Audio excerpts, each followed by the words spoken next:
परिमाप के बारे में अध्ययन किया था। परिमाप किसे कहते हैं? परिमाप कहते हैं किसी भी आकृति की सभी भुजाओं का योगफल उसका परिमाप कहलाता है। आज हम परिमाप और क्षेत्रफल के बारे में कुछ आगे अध्ययन करेंगे। ये मान लो एक वर्ग हो गया, तो राधा प्रतिदिन सुबह 60 मीटर भुजा वाले वर्गाकार बार के 2 चक्कर लगाती है। तो मान लो इसकी भुजा कितनी है? 60 मीटर। ठीक है, तो हम यहां लिख देंगे कि वर्गाकार पार्क की भुजा कितनी दी हुई है? बराबर 60 मीटर। यह हमारे पास वर्ग की भुजा दी हुई है। और इसके चक्कर कितने लगाती है राधा? 2 चक्कर लगाती है। तो सबसे पहले हम एक चक्कर की दूरी ज्ञात करेंगे। इसकी समझ में आ रहा है? तो वर्ग का परिमाप हम निकाल लेंगे। वर्ग का परिमाप हमें पता है। वर्ग का परिमाप का सूत्र क्या है? वर्ग का परिमाप बराबर 4 गुणा भुजा। तो वर्ग में कितनी भुजा होती है? 4 भुजा होती है। एक भुजा की दूरी हमारे पास दी हुई है।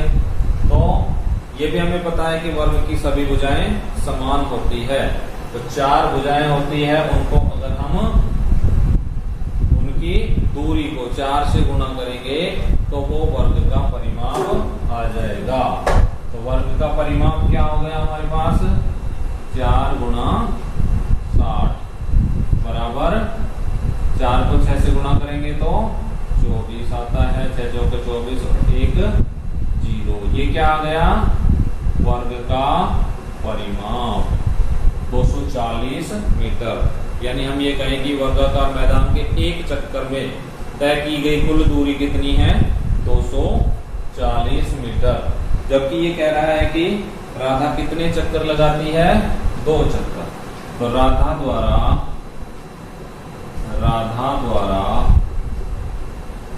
2 चक्कर में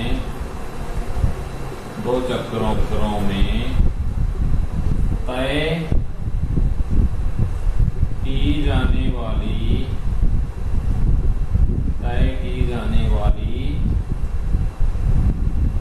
दूरी बराबर भाई एक चक्कर कितने मीटर का है? 240 मीटर का। तो 2 चक्कर कितने मीटर के हो जाएंगे? 2 से गुणा कर देंगे इसको, तो ये हो जाएगा 240 गुणा 2 बराबर 480 मीटर। ये हमारा उत्तर आ गया। कितना? 480 मीटर। तो राधा द्वारा 2 चक्करों में तय की गई दूरी कितनी है? 480 मीटर। ठीक है, समझ में आ गया? आगे चलते हैं। अगला प्रश्न है, सुरेश के पास 78 सेंटीमीटर लंबा रिबन है। वह 26 सेंटीमीटर लंबाई की आयताकार फोटो फ्रेम के किनारे पर लगाना चाहता है। तो फ्रेम की चौड़ाई ज्ञात कीजिए। बड़ा अच्छा प्रश्न है। दे रखा है रिबन की लंबाई। क्या दे रखी है? रिबन की लंबाई दे रखी है और फ्रेम की लंबाई दे रखी है। तो हमें क्या ज्ञात करना है? फ्रेम की चौड़ाई ज्ञात करनी है। फ्रेम की लंबाई दे रखी है और रिबन की लंबाई दे रखी है और फोटो का आकार दे रखा है। फोटो का आकार कैसा है? आयताकार। कैसा आकार है? प्रश्न नंबर 2 क्या कह रहा है? ये रिबन की लंबाई क्या है? आयताकार।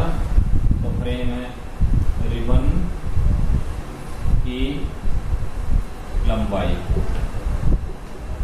कितनी है? 78 सेंटीमीटर है या मीटर है? सेंटीमीटर। 78 सेमी। है। दूसरा है आयताकार फोटो की लंबाई। अब फोटो कैसा है? आयताकार, तो हम लिख देंगे आयताकार फ्रेम वाले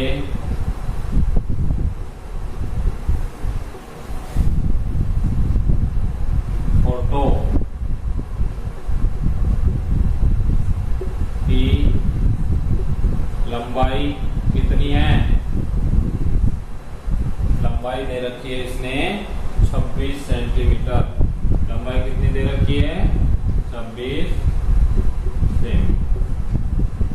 अब देखो इधर देखते हैं हम, ये है मान लो हमारे पास एक आयताकार फोटो। आयत के बारे में आप लोगों को पता है, आयत की आमने सामने की भुजाएं बराबर होती है। तो ये एक आयत हो गया, इसकी सभी भुजाओं का योग तो हमारे पास क्या है? इसका परिमाप। परिमाप ही होगा ना, कुल रिबन की लंबाई जो है वो उसका परिमाप है? इसके चारों तरफ जो रिबन लगने वाला है उसकी कुल लंबाई 78 सेंटीमीटर है। तो हम ये कह सकते हैं कि हमारे इस वर्गाकार फ्रेम की परिमाप जो है वो कितनी है? 78 सेंटीमीटर है। तो इसकी परिमाप हमारे पास 78 सेमी है। ठीक है। अब इसमें उसने लंबाई तो दे रखी है, क्या दे रखी है? लंबाई दे रखी है। एक भुजा की लंबाई ये दे रखी है उसने 26 सेमी।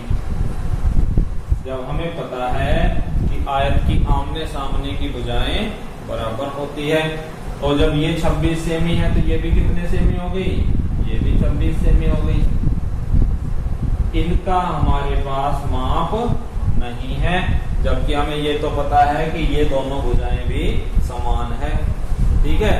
तो हमारे पास इन सभी भुजाओं की कुल लंबाई दे रखी है 78 सेंटीमीटर, और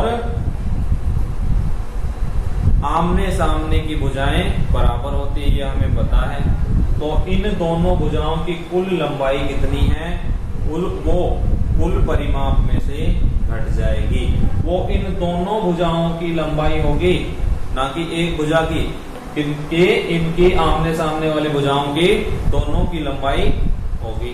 तो दोनों की लंबाई हमारे पास आ जाएगी कब? जब कुल में से इन दोनों का योग घटा देंगे। तो हमारे पास क्या आएगी? हमारे पास इन दोनों भुजाओं की कुल चौड़ाई आ जाएगी। दो भुजाओं की कुल चौड़ाई आ गई, तो एक भुजा की चौड़ाई ज्ञात करने के लिए क्या करेंगे? तो दोनों भुजाएं बराबर है, दोनों भुजाएं बराबर हैं, और दोनों भुजाओं की कुल लंबाई हमारे पास आ चुकी है। तो एक भुजा की लंबाई हमें ज्ञात करनी है। एक भुजा की लंबाई ज्ञात कैसे करेंगे? जो हमारे पास मान आएगा उसमें 2 का भाग दे देंगे। अब इधर देखिए आप, तो लंबाई ये हो गई। तो हम ये कह सकते हैं कि आयताकार फ्रेम की कुल आयताकार फ्रेम की दो भुजाओं की, दोनों भुजाओं की कुल लंबाई, भुजाओं की कुल लंबाई ज्ञात करनी पड़ेगी हमें दोनों भुजाओं की। तो वो कितनी है? बराबर 26 गुणा 2 कर देंगे, है? तो 2 का ज्ञात करने के लिए जब समान लंबाई है दोनों भुजाओं की तो 2 से गुणा कर देंगे, चाहे 26 को 2 बार जोड़ लो, एक ही बात है। तो 2 से गुणा किया तो कितने हो गए? 2 छीके 12, 2 दूनी 4 और 1 5। कुल लंबाई दोनों भुजाओं की कितनी आई? 52 सेमी। और हमारे पास पूरे रिबन की लंबाई कितनी है? 78 सेमी। तो शेष जो 2 भुजा बच गई उनकी चौड़ाई कितनी हो जाएगी? आयताकार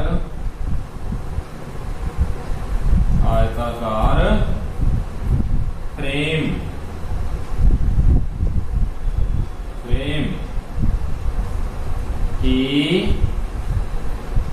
दोनों भुजाओं की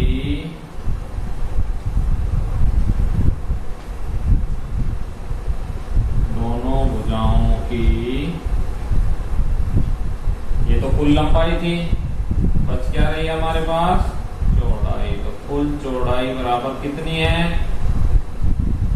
कुल चौड़ाई बराबर फ्रेम की कुल लंबाई माइनस दोनों भुजाओं की कुल लंबाई। तो ये कितनी हो जाएगी? बराबर 78 माइनस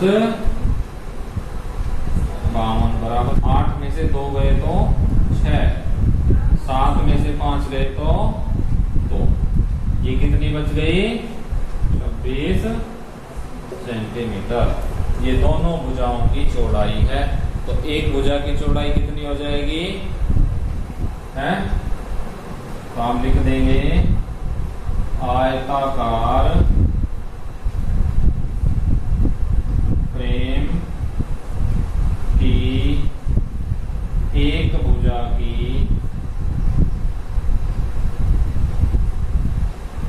चौड़ाई, दोनों भुजाओं की चौड़ाई कितनी है हमारे पास? 26 सेमी। तो एक भुजा की ज्ञात करने के लिए 26/2 बराबर 13 सेमी। तो हमारा उत्तर क्या हो गया? 13 सेंटीमीटर। ठीक है, तो यही हमारा आंसर आ गया। ये जो है ये हमारा आंसर हो गया, ये हमारा उत्तर हो गया। ठीक है, अगला प्रश्न है, रामू अपने बैठक के हॉल में कालीन बिछाना चाहता है जिसकी लंबाई 50 मीटर है। यदि चौड़ाई लंबाई की आधी है तो कालीन का क्षेत्रफल ज्ञात कीजिए। देखो यहाँ क्षेत्रफल की बात की गई है, और क्षेत्रफल भी किसका? आयत का क्षेत्रफल। किसका? आयत का क्षेत्रफल। प्रश्न में आयत का नाम नहीं लिया गया है, लेकिन फिर भी हमें पता लग गया है कि ये आयत का ही क्षेत्रफल है। पता लगा है? नहीं लगा है? कैसे लगा है पता? हमने कैसे पता लगाया कि यहाँ ये आयत के क्षेत्रफल की बात कर रहा है? हमें पता है कि भाई वर्ग की तो सभी भुजाएं बराबर होती है। यहाँ ये कह रहा है कि लंबाई तो 50 मीटर है, लेकिन उसकी चौड़ाई जो है वो लंबाई की आधी है। अर्थात चौड़ाई कितनी हो गई? तो लंबाई 50 मीटर है तो चौड़ाई कितनी हो गई? चौड़ाई 25 मीटर हो गई। चौड़ाई कितनी हो गई? 25 मीटर हो गई। तो हमें पता चल गया कि जहाँ लंबाई और चौड़ाई दोनों अलग अलग है, तो वहां पर किसकी बात हो रही है? आयत की बात हो रही है। तो हम यहाँ आयत के क्षेत्रफल की बात करेंगे अब। ठीक है, किसकी बात करेंगे? आयत के क्षेत्रफल की है। अब देखो, आप आयत के क्षेत्रफल का सूत्र हमें पता है। आयत के क्षेत्रफल का सूत्र हमें पता है ना? आयत का क्षेत्रफल कैसे ज्ञात करते हैं? देखो, आयत का क्षेत्रफल सबसे पहले तो हम आयत का क्षेत्रफल का सूत्र में यहां लिख रहा हूं। आयत का क्षेत्रफल कैसे ज्ञात करते हैं? क्षेत्रफल बराबर लंबाई गुणा चौड़ाई। आयत का क्षेत्रफल बराबर लंबाई गुणा चौड़ाई होता है। यही होता है ना आयत का क्षेत्रफल। इसमें हमें दे रखी है आयताकार काट। तो ये हम कहते हैं कि हॉल की लंबाई कितनी है? हॉल की लंबाई बराबर 50 मीटर। ठीक है, और हॉल की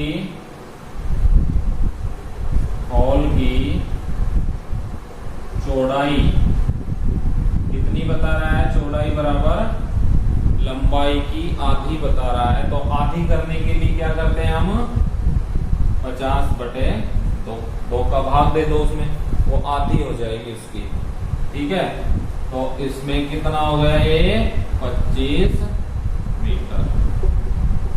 ठीक है, अब हम हॉल का क्षेत्रफल ज्ञात करेंगे। हॉल का जो क्षेत्रफल हमारे पास होगा वही कालीन का क्षेत्रफल होगा। तो हॉल का क्षेत्रफल, हॉल कैसा है पता लग गया ना, ये 50 मीटर ये 25 मीटर दोनों अलग अलग है। तो हॉल का क्षेत्रफल कैसा है, हॉल आयताकार। तो हॉल का क्षेत्रफल सूत्र लिखना पड़ेगा यहाँ पे, हॉल का क्षेत्रफल बराबर इस हॉल की लंबाई गुणा चौड़ाई, हॉल की लंबाई गुणा चौड़ाई। लंबाई का मान कितना है 50 मीटर, तो हम लिख देंगे 50 मीटर। चौड़ाई का मान कितना है 25 मीटर। दोनों को गुणा कर देंगे। गुणा करना जानते हो आराम से। अगर 25 का पहाड़ा सीधा आ रहा है आप लोगों को तो आसानी से कर सकते हो। पहले 25 का पहाड़ा 0 बार बोलेंगे तो 0 की 0 आ गई।